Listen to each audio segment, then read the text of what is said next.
someone would have told her. I hope so. 100%. Yeah. 100%. That's a girl code. Like, you have to. You should. Well, you didn't. No, I didn't.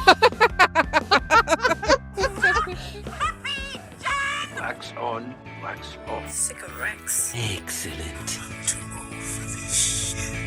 Hello. Hello. Hello and welcome Midlifers. We're your hosts, Fonz. And Mez. And this is your weekly podcast where it's not self-help, but help yourself to a smorgasbord of nostalgia, laughter, and a deep dive into the past. Welcome, Midlifers, to this week's show. So glad to have you back. We're starting off with, do you remember board games? A lot of family arguments, I think, came out of this.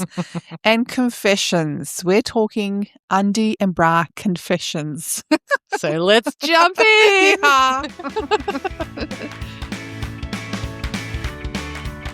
Mez, I've got a memory. I have a memory that popped up yesterday. I made a roast chicken and I made pumpkin and I burnt the pumpkin. Yeah. So the base of the pumpkin was black. Oh. And my husband's very conservative. He's like, don't eat that. It's been documented. It's cancerous. You can't eat it. Okay, I won't. I don't tell him I had like 5 pieces because I love the burnt bits. Yeah, me too. But it brought me back to a time when I went to a very, very, very fancy restaurant. It was fine dining, and they had the cloche come out. You know, the plate with the lid.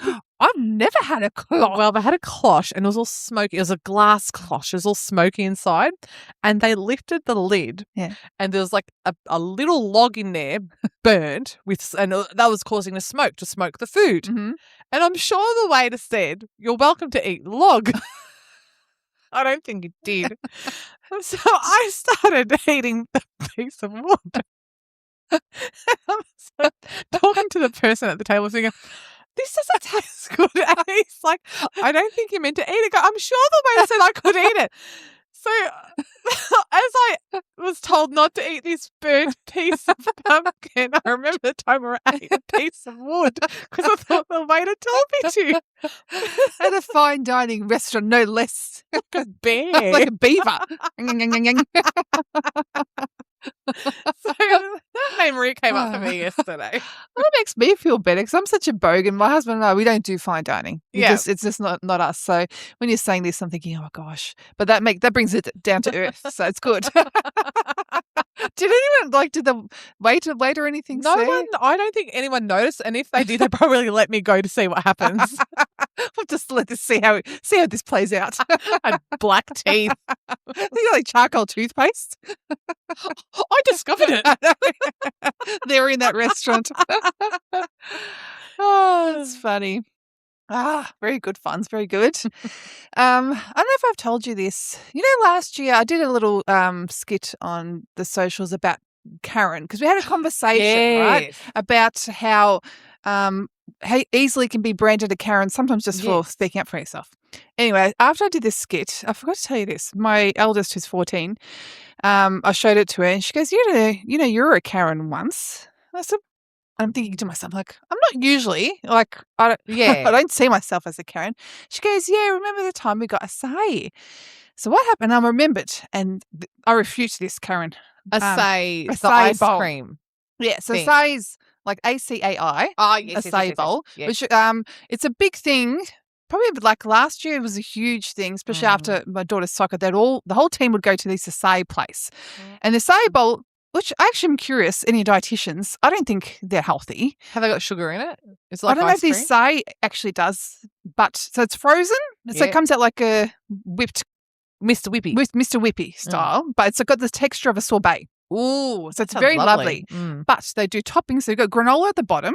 You've got usually strawberry banana, but then you've got toppings. So toppings are Nutella, pistachio, peanut butter. It's not healthy. And then my husband goes, well, it's a healthy treat. I'm like, I don't think so. And the bowls, the servings are huge. Anyway, so we went to this one in particular and they're expensive because their servings are big. It was $16. I gave her a $20 note. I go, you go inside, get the thing out. She comes back out while she's waiting for it and I go, where's the change? Expecting $4 change. She goes, oh, no, they didn't have any. What do you mean they didn't have any? And she said, oh, they usually don't deal in cash. And they said, oh, we've only got change in the car. I just left it. And I'm like, no. So I go back in there. She goes, please don't. I go, it's $4. It's not as if it's like 50 cents or something like that. Yeah. So I go, oh, excuse me, my daughter paid. And she, I was need the $4 change. And they go, oh, it's in the car. I'm like, well, Go get it. Can you go get it, please? And I was Bippy Barina, get it. Bippy Barina. I did. So, and I said it all nicely, as all calm, and they got me the Yeah. change. And then my daughter, so this is like, a year later, she goes, that was Karen. I go, thank you. No. What's a shaking a finger? No. And my husband was in the room as she's accused me of being Karen. And he's laughing because he's knowing I'm hating it. I'm like, that's not a Karen. And my daughter's like, yes. I go, no. No. Standing up for yourself and asking for change and nicely. I didn't say, can I speak to your manager? I'm like, just give me a freaking change. My jaw is on the floor to your daughter. Thank you. But do you know what it is? Mm. It's having a teenage daughter or a son. Yeah. And I remember with my mum, anything in public. I remember with my mum, if she'd say anything, I would cringe. And now I get it. Yes. It's like, come on, $4 is a lot of money. It is. That can buy something. That's a quarter of the acai bowl. There you go. Oh, there you go. But it's interesting to say that because my son is really, I cannot speak to him in public. We went to the pools and he was on his own 95% of the time. I said, let's meet here. And then he met me. He saw my youngest there. So them two are talking. I'm approaching him to say, do you want to go have lunch? He looks at me, rolls his eyes and starts walking around me to like to maintain the 2 meter distance. I'm like, am I like this leper that you can't talk to? Have you got COVID? For accepting the 1.5 meter rule. And I'm like, sometimes I need to talk to you in public and then he will not have a bar of me. Does he not know how cool you were?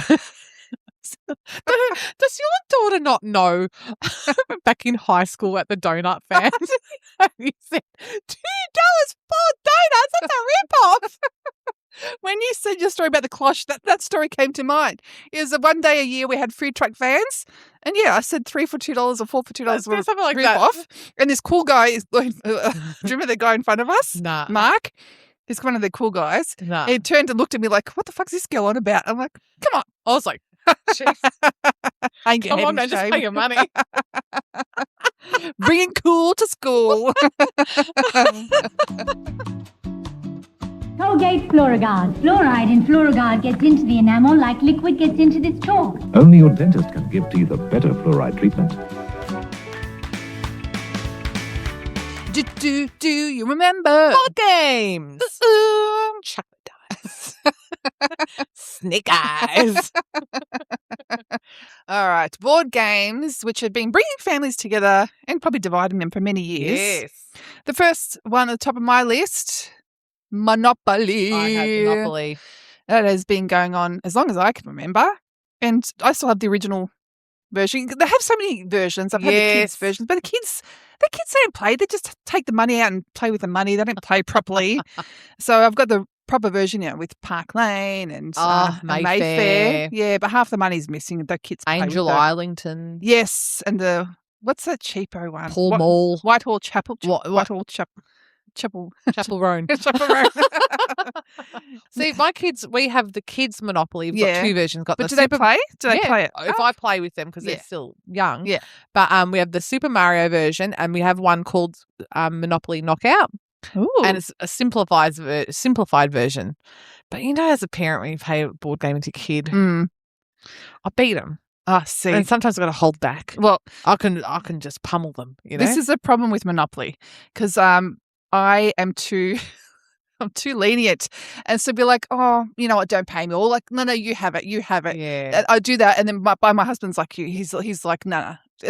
He's ruthless. So when it comes to, because part of Monopoly is negotiations. And I suck at negotiating, right? So I'll give my kids whatever they want. Take it. It's yours. I'm your mother. So it's like with your husband, he's like the Barry Plan of the real estate agent world in Monopoly. The real estate agent that everyone hates.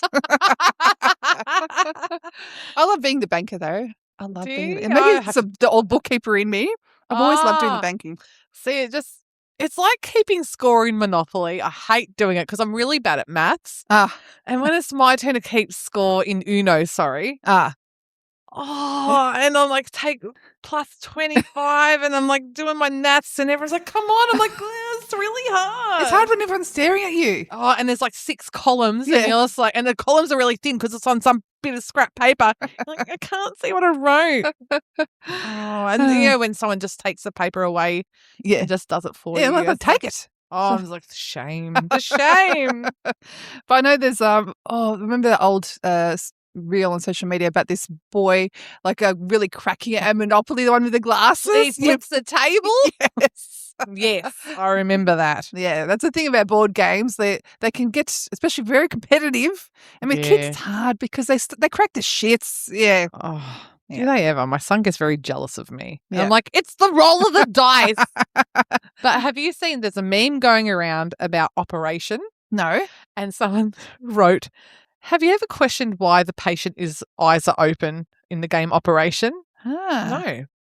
Anesthesiologist hasn't worked, done his job properly or her job properly. That's why he buzzes, because he's like, I'm still here. But shouldn't his eyes be closed? They should be, but then he looks dead. We don't want that. We want a happy game. Yeah.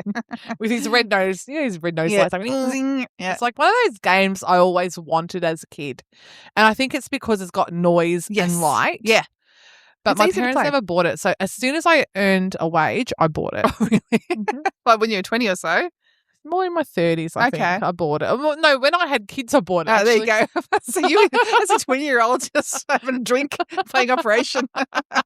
Finally. Speaking of which, I've got friends Yeah. who carry around Yahtzee in her handbag. So when we go for a drink, Yeah. she'll get the Yahtzee out. Oh, and we'll that's play some Yahtzee cool. while we drink. Now, is Yahtzee, that's a word game, yeah? Is it word or numbers? Boggle is word. Boggle, that's what I'm thinking of. Yahtzee is numbers. Now I'm trying to remember back, and you have like a scoreboard. Yeah. And if you like roll certain numbers, you got to tick it off, like bingo. Oh, okay. And when it's all ticked off, oh, okay. that's fun. Oh, when you said numbers, I'm like, oh, if that's addition, then you're fucked. No, just slower. Slower than the average bear. Mez, do you remember? You know what I'm going to say. On Saturday nights, Mez and I wouldn't go out, and she'd come over with my family and we'd all play Trivial Pursuit. Mm-hmm. The old school version. Yeah, like Genus. Yes. Genus edition. I always thought it was genius, but it's genus. And there was one time Mez left us slack-jawed. Stunned. We went quiet, looking at each other going, what the hell? So I am not the smartest person. Like, my general knowledge is okay. Geography is shocking. But for some reason this day, I got to the final piece, the final question. And Fonz's dad asked me this question. He's like, you're never going to get this. Because, in Trivial Pursuit, you get to choose the question to ask the person. The category. Yeah. So your dad chose the question, yeah. And I'm looking at his card. I remember we were like, get that one. She's not going to guess it. We were so bloody cocky. She's not going to get it. And I don't remember actually the question. I don't remember the question, but I remember the bloody answer. Yes. So your dad asked the question, and I'm just thinking, goes, you're not going to get this. And I think he gave it away by saying either the first, he said something like that. And I said, is it Nikolai Ceausescu? And there was a pause, and I remember everyone just staring at me like, how the fuck did you just get that? I was like, it was right. It was right. Nikolai Ceausescu, somewhere in the back of my mind. I'll never forget that moment because we thought you were done and we could keep playing the game. That's like a highlight of my life. Those moments when random things just fall in place. That was a low light of my life because I lost. Also, that was so when funny. people doubt you, because I would have thought the same thing. Nicola Ceausescu. Who is Nicola I have no Ceausescu? idea, but I knew that was the right answer. But I also remember there was one question, and talking about MASH, right? It asked your mum, and the answer. The answer, I can't remember the question. The answer was Alan Alda, which is the actor from MASH. But your mum couldn't say. And she's like, Adam Adler. And we're like, no. She goes, it's Adler. We paused it in P. And she's like, Adler. I'm like, no, it's not. And then we had to read it. Elda. She was I know. You're so close. You're so close. Because that's the thing. Like, you can either be lenient and say, you can have this. Yeah, but nah. Sorry, Mum. Not with family. With family, you're a stickler for the rules. You got to say it properly. And I have to say, my family is quite brutal. I know. We were taught, I don't know, you survive it. No one else does. People get quite taken aback when I play with my family because we stir each other up. We not like try to distract with our words. Yeah. With our cheap thrills, Mez. No. And your dad really, really plays especially if he's losing, he really plays mind games with you to put you off the game, off the course, and then he swoops in at the last minute. Oh God. I'm going to bring you an old school one. Sale of the Century. Oh. Do you remember that? Wow. Doesn't it have Tony the colourful buzzers. light? Yes. So this is 80s. It came out, and my husband actually, because my husband has known our family since I've been born, and he said he used to love coming to our house to play Sale of the Century because there's like these buzzers. They were all connected by wires, 6 colourful wires. He had these little buzzers. Yeah. So it's very high tech at the time. Yeah. And then to have if you have a pick of the board, there were just cards, and on the back would be like, sailing holiday and so really? 80s. Yeah. A lot of fun. That sounds lovely. Yeah, it was great. Sounds like, this is the thing about board games. It brings everyone together. Yes. I remember getting for Christmas the Girl Talk board game. It's very 90s. Yeah. And it's a board game and very girly. Mm-hmm. You roll the dice, you pick up a card, and it's like Brad's calling you. What do you say? I was 8. Yeah. I don't know what to say. Hi, Brad. How's it going? And it's like questions like, you've been invited to the mall and you found $20. Go up 3 spaces. Made absolutely no sense to me at the time. Yeah. But looking back, like, that would have been good if I was 10. Yeah. 11. But I begged I begged Santa Claus, actually. I wanted that game. And then you got it. I got it. Well, it's interesting. They reminded me of Babysitter's Club board game, which I had. It would be like, Marianne has a crush on Bruno. Who do you have a crush on? Or stuff like that. It's like it had a bit of truth and dare to it. That's a bit toxic. Saying this sort of stuff to 9-year-old girls. Well, I don't trust them, those people in their friendship group. just calm down. I think I played it with my cousins. And Logan Bruno. Yeah. But in there and I have pictures of the characters on, a few of the squares, and they'd somehow relate it. They'd sort of refer to the book, but then relate it to yourself. Life. So, yeah, it's very cool. That's very clever. Yeah. One big one, Nightmare. I had Nightmare. It's a VCR interactive game. Yep. I played it. There was a sleepover or a party I went to in year 8. I had it at home. I remember you had it, but I went to a party in year 8 and I played it. Yeah. And because someone got scared. Yes, because the whole premise of it, I think the video goes for about an hour. And so you turn all the lights off and would have this guy with this neon light, and it's all scary looking, and occasionally he'd randomly pop up. Oh. And then he'd go away and you play the board game, and then he'd randomly pop up again to scare the crap out of you. I didn't know that. Yeah, and they would have a countdown so that the music would get sort of more intense because you had to get to the end before the hour was up. Otherwise. That's such a good game. We should play that now. That sounds like so much fun. Need a VCR. Didn't he say, no, he didn't say boogity boogity boo or something? No. No. But I remember he had grey face makeup on. Yeah, sort of. I just remember this fluoro, like the cast the shadow over him. But I need to talk like this, and like, was he Aussie? He was Aussie. In case I didn't say talk like this. Remember all that dime, bitch.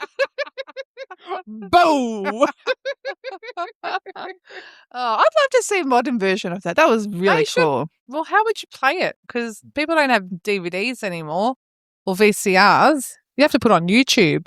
We should do our own YouTube version. Boom! Bitch. There in the morning without any makeup. Braless, boobs flinging hair. Get a load of this. This is your reality in 20 years' time. And girls are screaming, ah! And our husband's like, yeah, I get it. One of my favourite ones that I love playing is Pictionary. Oh, gosh. I love it because I am so shit at drawing. Like, my kids can draw better than me. And it's good because it gives them a one-up on us. Yeah. So now that my youngest is old enough to, partake, it's good because it's actually good competition. It puts us all on an even keel. Yeah. Just reminded me, just a normal deck of playing cards. Yeah. Just to play a game. Go fish, snap, Memory. Do you ever play Memory, playing Mhm. memory. Yeah. One thing I'm really bad at is shuffling. I'm great at shuffling. I don't know. I've got to learn how to shuffle because even up until now we play Uno or whatever and it's my turn to shuffle and the people are like, what are you doing? I go, this is how I shuffle. And I'm so slow. Ah. That looks weird. I'm like, I'm really good at this. Picture the hand moving up and down there. Oh, Lord. You know why? Because I used to play poker. I think my dad taught us poker. We used to play with Monopoly money, like when I was like my 8 years God. old. Yeah. Come around, kids. Let's learn how to gamble. Yeah. So I don't know. We've played card games and stuff from early on. So and then I'm really good at shuffling. And it is annoying when people and then you don't shuffle properly, give up. Then they're like That's what everything's bloody all everyone says they go, you don't shuffle properly. Well, then you have to say, do it yourself. Yeah, I was saying the proof is in pudding that I don't shuffle properly because when people get their cards, it's all the same colour. I'm like, oh, I get so embarrassed. Remember Mousetrap? Yeah. I always wanted to play that, but I never did. It was the commercials that sold me. I know. It's the thing, the actual mousetrap. Yes. But I bought it for my kids, and it was a bugger to set up because you had to set it up, which was fine, but then you had to dismantle it to fit in the box, and then you'd lose pieces. That's like another game. We got gifted a game that I always wanted in the 80s, and it was like a long cylinder shape, and you put your sticks in the middle, and then you put your kaplunk, and you put the marbles on top. Yeah. And it takes ages to set up, and I have to be the one that sets it up for the kids, and it's boring. And then we get to play, and like, oh, here we go. There we go. All the bloody marbles gone down. I have to start all over sticks in again. Fun to play, bad to set up. Yeah. Listen, there are so many more, but we've taken up a lot of time. So maybe it'll be a part 2. Maybe it'll be part 2. So if you've got any board games that you love or funny board game stories, especially with the family where things have just gone awry, or Nikolai Ceausescu stories. The hell's that? Adler. Write in and let us know.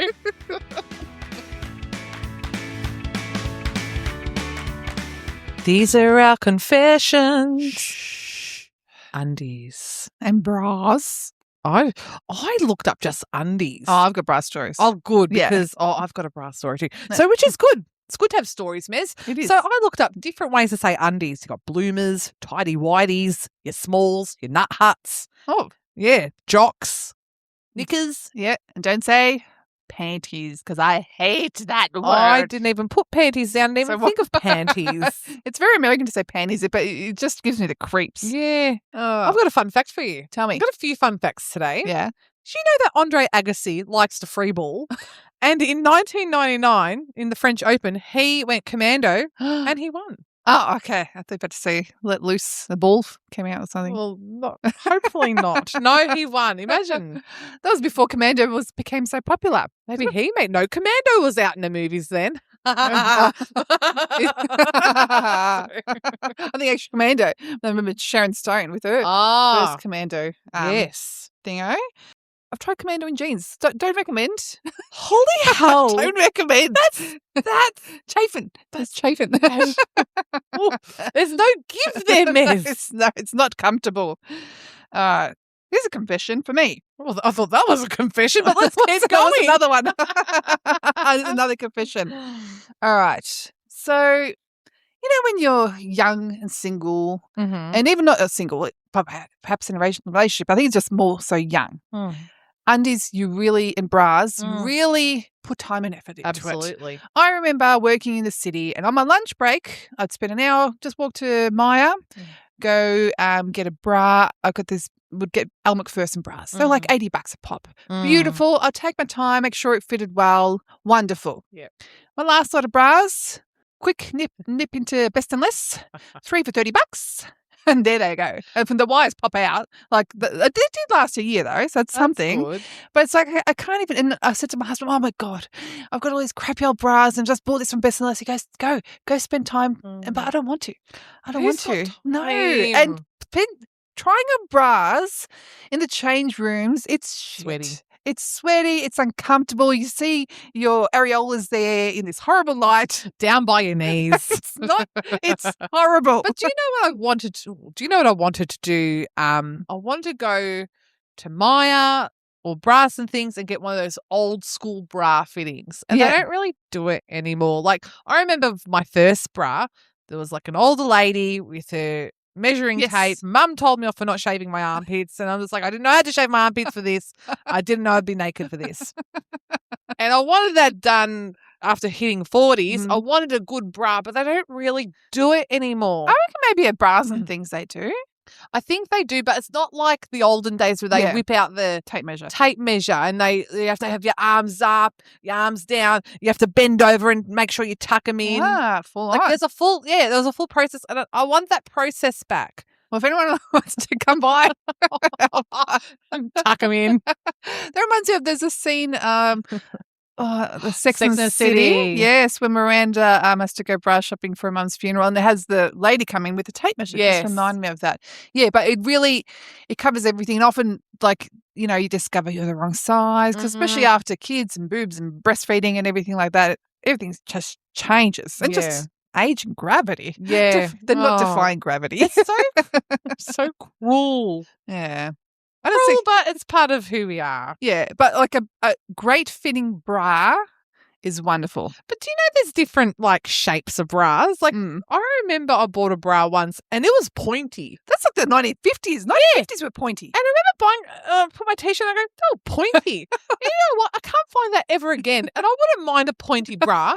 Madonna style, like the Madonna 90s Vogue style. Give me a Madonna bra, probably from my stomach pointing out, poke my kids' eyes out. But I just miss the variety of cups that you can, because I feel like now they're all the same. Like they're all the same. There's no variety, and I want variety. Okay, unless it's a proper underwear store. I think there's one in Camberwell to go to. Ugh. Who can be bothered, really? I can't be bothered driving. No, I said my best and less. Mez, I went and bought new undies. I finally, after 7 years, I bought new undies. Went on to Big W online, tick the box, got delivered the next day. That's how I buy my undies now. Me too. Cotton. No frills. Yes, comfortable briefs. It's not special anymore. It's not. It's total practicality. Yeah. Forget sexiness. It's just, you know, because I know when I get dressed in the morning, I have no time to even look in the mirror. And it's just like, grab something, pull it out, put it on, done. Yeah. Whereas before it was like, oh, buy these nice little lacy ones. Yeah. Oh, there's no such thing of that anymore. No, it's last minute dash out the door. And you just remind me of this is an embarrassing confession. When my daughter's in prep, I didn't think about my undies, you know, just put them on and jeans. And I remember bending over sort of I was on the playground because we got to do the kiss and goodbye and hang out there until they went into the classroom. And I sort of like heard something, but I didn't think much of it. And I think, maybe my jeans might have ripped a little bit around the butt, but I didn't think anything of it. So I'm like, I'll just hang out there. Then I'm like, will I go straight home?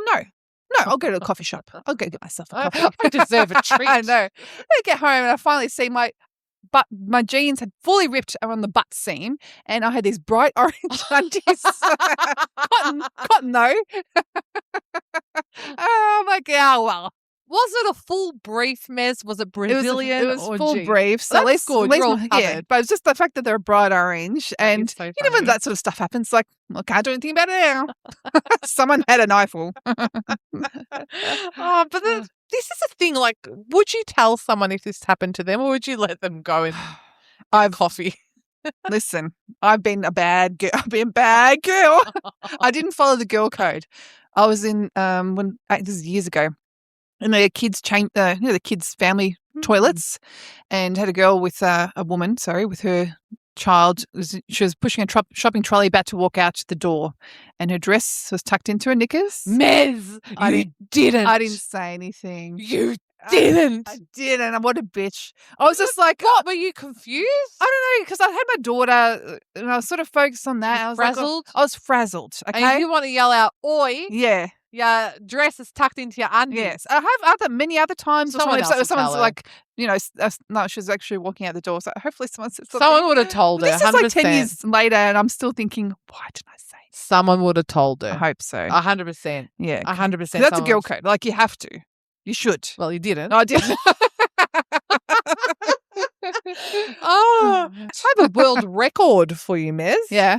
The world record for the most pairs of underwear worn was 266, set by Aussie weatherman Stephen Jacobs. Okay. How's that put all together now?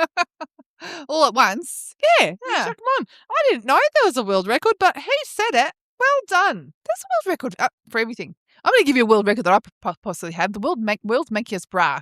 Okay. Oh, God. Another confession. Go on. It's more the nude. So the nude bra. Let's talk about the nude bra for a You've got second. something against a nude bra. It's freaking ugly. It's ugly, but it's so Practical. good. Practical, perfect for under any. Don't put your pen at me. I hate it because it's ugly.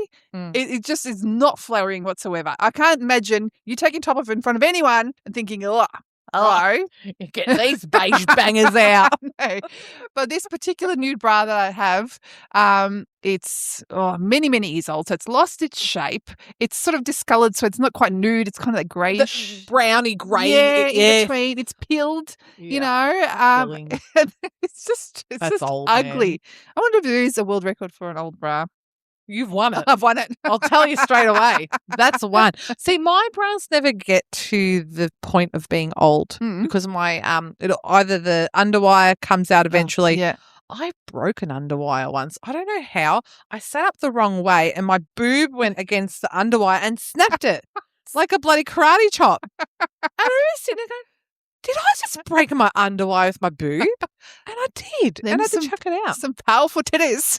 Remember the tits, the women online, and they get their boobs and they like smash a can? That's what happened with my bra. They get their boob and they go boom and crack a nut open. Like, that's what happened to me. Did you know, Mez, that there are many Chinese gamblers who like to wear red underwear to a casino for good luck. Oh, okay. So I don't have any red underwear. This is probably why my life is like it is. Get some red underwear stat by the truckload. I reckon we all, every one of us for 2026, we should buy some red undies. Okay. Let's do it. Challenge accepted. Okay, done. Do you love a Scotsman in a kilt? No, they don't. They've naturally got red underwear. Did they? The only time I've seen the Scotsman lift up his kilt is in the movie Braveheart, where they're on the battlefield and they turn to their opponents before war and they all mooning them. I've never seen Braveheart. Yeah, I know. Shame. Really? Is that good? It is. It's one of those movies I've watched so many times. I just know that Scots people don't wear anything under their kilt from The Simpsons and groundskeeper Willie with his kilt and the wind blew and it flapped up his kilt and he sees his bottom. It's very tight. He's a tight buns. He was very muscular, Willie, wasn't he? He was. Yeah. I've got a thing now. I don't know what it is. It's only in the last week. I love a Scotsman. I love a Scotsman in a kilt. I don't know. Something's just gone through my head. I've got this hankering for a Scotsman in a kilt. Get into our DMs. I think that's hot. A Scotsman in a kilt is hot. Hot. Going back to red undies, this is just a memory. Remember in the 2000s, G-strings, how big they were? Yeah. Huge. I moved in with my grandma for about 2 years to help her out after my grandpa died.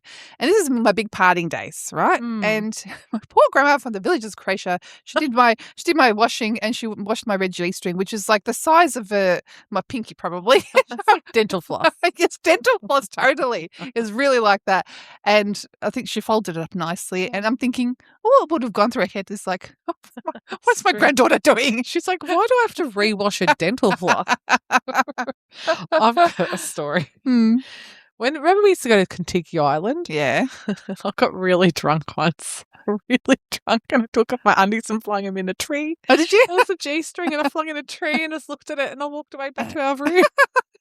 Because I think it was so uncomfortable. And it was like, really, I don't know, early hours of the morning. It was the night we just kept doing shots and like, I can handle it. Obviously not. And yeah, just bung it up. And I've got that memory in my head. They say they don't grow on trees. Well, they bloody do. Flapping in the wind. Oh, Mez, that was a fun episode, wasn't it? Are you still wearing your full bloomers? my pantaloons. Far out. We need to lie down. It's been much for us today. Thanks for listening. Check out our socials and everything. All the links are in our, downstairs.